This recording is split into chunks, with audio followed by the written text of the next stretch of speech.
Je connais l'auteur de l'article, on nous a trop volé. Je dis, c'est moi. Je vous donne 1000. Il s'est approché de moi, il m'a embrassé.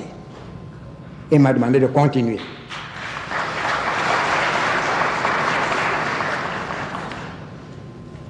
Mais le colonialisme, en ce temps-là, c'était très puissant. On a mobilisé tous les colons. Il n'y avait pas de route entre Abidjan et Abengourou, direct. Il fallait passer par le chemin de fer et arriver à Abidjan, prendre le bateau pour aller à Bingerville. Et voilà que tous les coupeurs de bois, les commerçants, exposent sur la place publique tous les camions démobilisés à cause du comportement d'un petit médecin africain. Reste invité à prendre la suite de Bourgine. Il arrive à Abidjan, à Bengourou, alors que lors de préséance, en ce temps-là, après l'ambassadeur, c'était le médecin du lieu. On me met à la queue.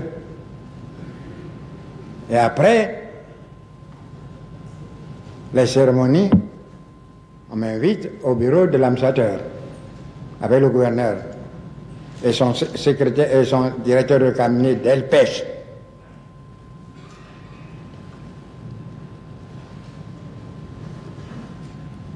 Reste me dit,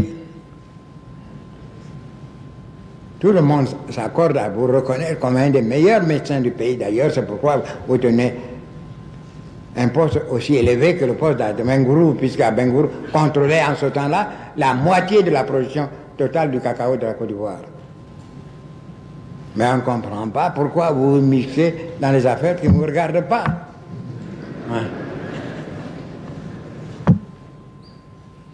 Par la suite, nous nous sommes rappelés cette première scène.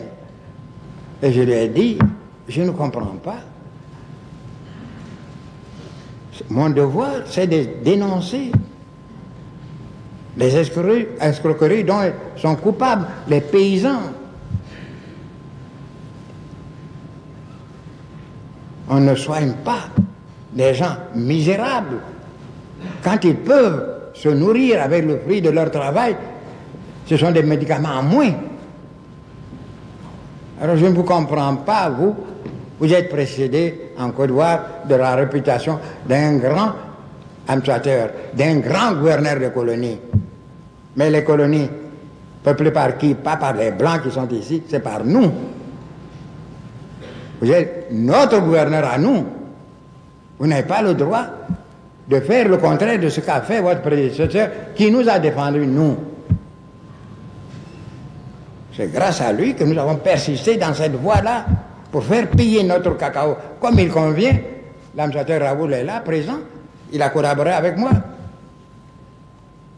On ne m'avait pas offert des chaises. Raoul a dit qu'il ne savait rien de ce qui s'était passé, mais quand je dis Raoul était avec nous, il s'est levé et moi j'ai pris sa chaise.